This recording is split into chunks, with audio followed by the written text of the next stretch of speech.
नमस्कार मित्रांनो, आज आपण आलो आहे अष्टविनायकामधल्या 5व्या गणपतीला म्हणजेच थेऊर इथल्या चिंतामणीच्या दर्शनासाठी। हे थेऊर हे ठिकाण किंवा हे थेऊरचा हा चिंतामणी पुणे जिल्ह्यातील हवेली तालुक्यामध्ये थेऊर या ठिकाणी आहे। तर आपण या गणपतीला आलेलो आहे। आत्ता आम्ही उभे आहे पार्किंगमध्ये। या पार्किंगमधून आम्ही आता गणपतीच्या दर्शनासाठी जाणार आहे। तर तिकडे जाण्याआधी तुम्हाला इथलं पार्किंगचे हे ठिकाण कसं आहे ते मी तुम्हाला दाखवतो। चला तुम्ही माझ्या पाठीमागे हे थेऊरमधलं चिंतामणीचं पार्किंग आहे। म्हणजे इथे तुम्ही दर्शनासाठी आल्यानंतर गाड्या पार्क करू शकता। 4 व्हीलर 2 व्हीलर पार्किंग करण्याची इथे सोय आहे। तर आता आम्ही इथून जाणार आहे मंदिरामध्ये गणपतीच्या दर्शनासाठी। चला तुम्ही। पुण्यापासून सुमारे 25 किलोमीटर अंतरावर पुणे जिल्ह्यातील हवेली तालुक्यात वसलेले थेऊर हे गाव श्री चिंतामणी गणपती मंदिरासाठी संपूर्ण महाराष्ट्रात प्रसिद्ध आहे। भीमा नदी आणि मुळा मुठा नदीच्या संगमाजवळ वसलेले हे पवित्र स्थान अष्टविनायकांपैकी एक महत्त्वाचे गणेश क्षेत्र मानले जाते। अष्टविनायक यात्रेमध्ये थेऊरचे स्थान विशेष आहे। जरी परंपरेनुसार हे 5वे मंदिर मानले जात असले तरी अनेक भाविक मोरगाव नंतर सर्वप्रथम थेऊरला भेट देतात। यामागे सोयीचा मार्ग आणि या मंदिराचे विशेष महत्त्व ही कारणे आहेत।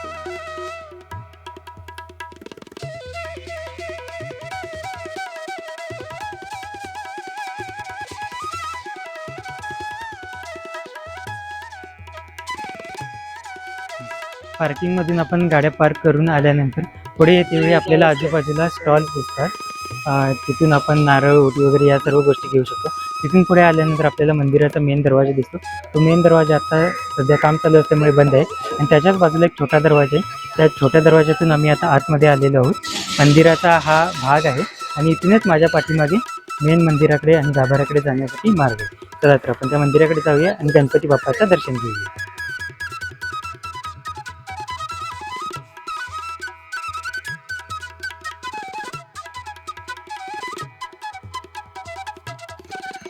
मंदिरामध्ये जाण्याआधी आपल्याला पाय धुवायचे आहेत। पाय धुवूनच आपल्याला मंदिरामध्ये प्रवेश करायचा आहे। तर पाय धुण्याची सोय माझ्या समोर आहे, मी आता तुम्हाला दाखवतो। इकडे पाय धुण्यासाठी पाणी आहे, इथे पाय धुवून आपल्याला मंदिरामध्ये जायचं आहे।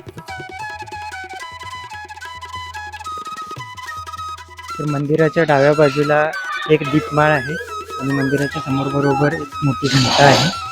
छान असं आकर्षण आहे या मंदिराचं। पूर्वी गण नावाचा एक पराक्रमी पण अत्यंत लोभी आणि अहंकारी राजा होता। भगवान शंकराच्या वरदानामुळे तो 3ही लोकांचा अधिपती बनला होता।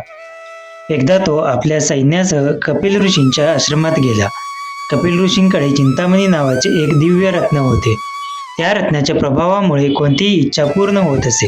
ऋषींनी त्या रत्नाच्या सामर्थ्याने राजाचे आणि त्याच्या सैन्याचे आदरातिथ्य केले। मात्र या रत्नाचा मोह राजाला आवरला नाही।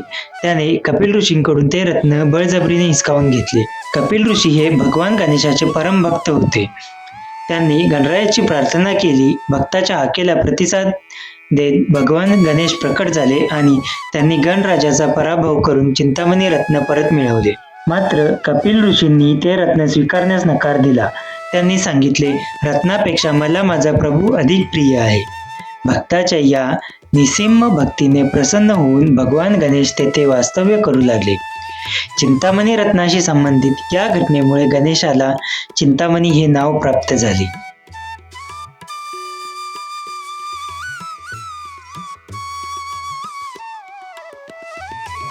मंदिरामध्ये जाऊन गणपती बाप्पाचं दर्शन घेऊन आम्ही आता बाहेर आलेलो आहे।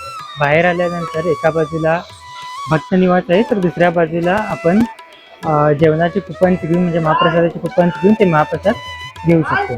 तर त्या महाप्रसादाची एक नियमित वेळ आहे, त्या वेळेमध्येच आपल्याला ते कुपन्स भेटतात आणि महाप्रसाद भेटतो। तर इथे आल्यानंतर या सर्व गोष्टींचा तुम्ही उपभोग घेऊ शकता। तर मंदिर कसं आहे, मंदिराचा आजूबाजूचा परिसर कसा आहे ते आता आपण पाहून घेऊया। चला तर तिकडे माझ्या पाठीमागे भक्त निवास आहे आणि भक्त निवासाच्या अगदी बाजूलाच महाप्रसाद घेण्यासाठी कुपनचा स्टॉल आहे आणि तिथूनच महाप्रसाद घेण्यासाठी आपल्याला जायचं आहे। तर इथे एक हे मंदिर आहे, त्या मंदिरामध्ये महादेवाचं दर्शन घेऊ शकता आणि नंतर आपल्या महाप्रसादाचा आस्वाद वगैरे घेण्यासाठी तुम्ही जाऊ शकता। मंदिराच्या वास्तुकलेबद्दल बोलायचे झाले तर मंदिराचे मुख्य प्रवेशद्वार उत्तर दिशेला आहे, तर श्री चिंतामणी गणपतीची मूर्ती पूर्वाभिमुख आहे। मंदिरातील लाकडी सभा मंडप आणि दगडी कारंजे विशेष आकर्षण ठरतात।